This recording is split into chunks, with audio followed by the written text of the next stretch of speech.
All right, and we are back here on the GSMC Football Podcast. And for the final part of the show, can't believe we're already here, but again, that's how fast the shows go. We're going to talk about Marquise Brown. We'll talk about some comments made by the general manager of the Chiefs, Brett Veach, talking about the acquisition of Brown, his importance, as well as some things Andy Reid had to say as well regarding how the Chiefs will approach the draft. And this is what the general manager had to say. Like every year, whether it's free agency or the draft, if there's an opportunity to add a playmaker for Pat, we're always going to be looking for those options. Played it out, so to speak, at some other positions. I think we were lucky that Hollywood's situation played out the way it did. I think he's going to be a great one-year addition for us, and he's going to set himself up nicely moving forward. I think we're excited, and I like that. And like I said, every year is different and unique. I think with the resources we had available, we maximize what we can do this offseason. And yeah, there's other stuff going on with some of their other receivers. Mainly Rashee Rice and his whole situation. Now, I think he was working out with Patrick Mahomes despite everything going on, but we'll see how that situation ends up playing out. But yeah, I mean whatever ends up happening, if there's some kind of suspension or anything else, I mean that makes the acquisition of Marquise Brown more important. And again, unfortunate for the Chiefs if Rashee Rice isn't there, because Rashee Rice played well towards the end of the year, and he was a big factor for them. But now he's gone. Like I said, that just makes the Marquise Brown acquisition more important. And you're hoping Travis Kelce's healthy in 2024, because he was banged up last year, but really played well in the postseason, so it didn't even matter. But you want Kelce to be healthy. You got Marquise Brown. Other guys are gonna have to step up. You still got Justin Watson, and Kadarius Toney is somehow still on the Chiefs. They still believe in him. You still got Sky Moore, but yeah, the wide receiver group's still lacking. And then you got Isaiah Pacheco coming out of the backfield, who played well last season. But once again, wide receiver is a little bit of a problem for Kansas City, and they may be looking to add somebody else. So this is what Andy Reid had to say about how they're going to approach the draft. So, or just at least on the draft. So those are two positions that we are looking at, but I mean, Brett is looking at all of them. You're sitting at 32, so it's tough to tell you what's going to take place there. It's a great thing on one hand to be 32nd because you've done okay on the season, which, they're coming off of another Super Bowl championship before, but that's a long wait, and you better really stay true to the board, what's there, and take the best player you possibly can at that spot. So, I mean, they could also go defense too. Uh, I mean, I don't know. Maybe they take a receiver in the second round. I mean, who knows what they do with that pick. Um, but it could be. Well, this is what the other stuff that Veach had to say. Um, it's one of those scenarios where there's a lot of positions that would make sense for us. And again, you start at the O line, D line, and receiver positions. It's a long season, and depth is super important to us. And also, guys, contracts do run out. Anytime you can get a player who can come in here and challenge for a starting position right away, I think you go in that direction. So we'll see what they end up doing. Or they take a receiver with that last pick. I mean, they brought back Chris Jones. So defensive line might not be what they end up doing with their first pick. But again, who knows? And listen, the Chiefs, they're doing it. They're doing things right. I mean, look at what they've done the last couple of seasons now, winning back-to-back Super Bowls, looking to win now a third one, which is definitely very possible. And they have a great shot to do that, something that no NFL team has ever done. But I mean, you look at their receiver group, the receiving core. They're gonna add someone through the draft. Or maybe they trade for one. Maybe they trade for Brandon Ayuk. Nah, that's not going to happen. Oh, I mean, it could, but I don't see that happening.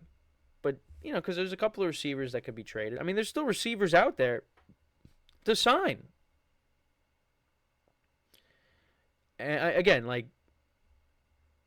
there's not like a superstar out there. I mean, Odell Beckham Jr. is out there, but he's not, the Odell from, his rookie season. They actually did have on NFL Network the other night. They had the Odell catch game on, and that was a great moment.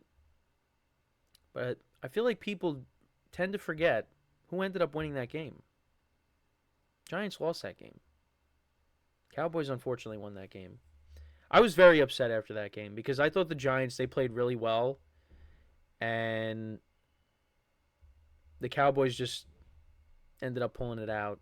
And I think Des Bryant had like 3 touchdowns in that game. Let me ask you guys, if anyone wants to, if you want to comment, leave a comment. Which team do you think was better? Quick thing: the 2014 Cowboys team or the 2016 Cowboys team? With Dak and Zeke, or with Tony Romo, his last good season, and DeMarco Murray. Because that Cowboys team was good. That offense was good. It was really good.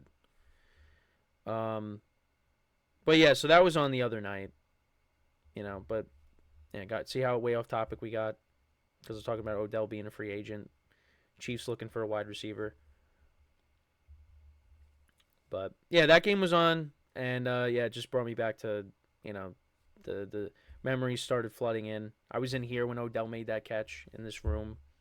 And I hear my dad downstairs yelling, he caught that? It just was, well, he didn't say it like that, but, I can't repeat what he said specifically. But, yeah, it was crazy. But then the Giants ended up losing, and I was upset after that game. I was. Because, again, I thought the Giants played really well. They came up short. But yeah, Odell's out there. Again, we got off topic, but Odell's a free agent. Tyler Boyd. I know I keep mentioning Tyler. Tyler Boyd's eventually going to get signed. Somebody's got to sign him, right? I guess maybe. Yeah, it's. I mean, the guys that are remaining, it's probably going to be after the draft. Then you'll start seeing things pick up again, I would imagine. But the Chiefs are a team that needs receivers. They need help. So, there's guys out there, and again, this draft, there's a lot of receivers that they could go after. I mean, I really only focused on the top guys, but there's other receivers there. And again, they're a well-run organization that they'll figure it out. Again, I mean, some of the things that they've done really haven't panned out. I mean, you trade for Kadarius Toney, and yeah, had a great Super Bowl against the Eagles and made some plays, but it was rough in 2023. Sky Moore really hasn't panned out. Yeah, it just, but you know what? I talk about this, and again, they have still managed to win back-to-back Super Bowls. So they'll figure it out. And I think last year really showed you that despite their struggles, they could still go on and win a Super Bowl. Because I thought, yeah, this team's not winning the Super Bowl. But what they did, I compare it to the 2018 Patriots, who oddly enough beat the Chiefs to get to the Super Bowl and beat the Rams.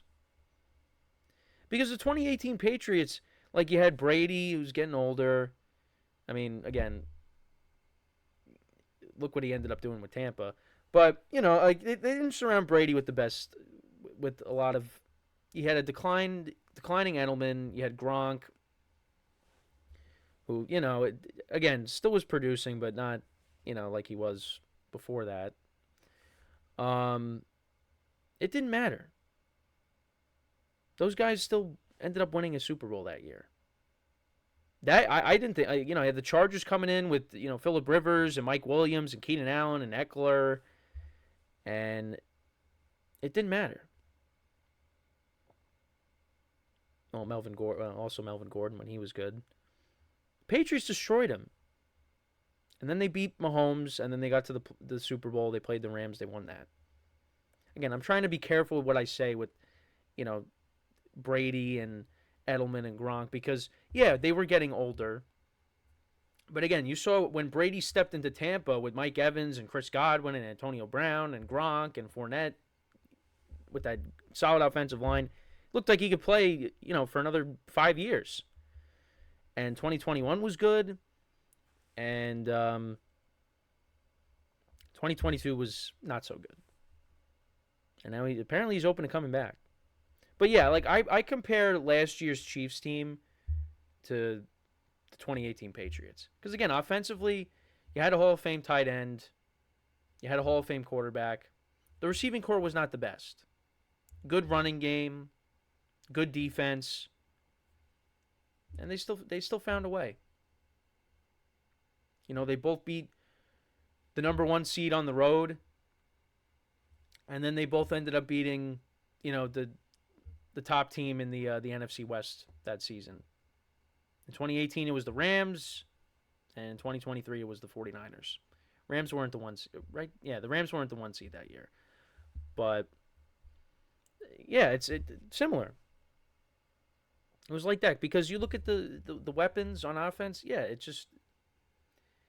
Yeah, you got Rob Gronkowski and Travis Kelce, but, you had Julian Edelman, who, I mean, was making every third down catch in that AFC Championship game against the Chiefs. But, Edelman, we saw a couple years later, then he ended up getting hurt.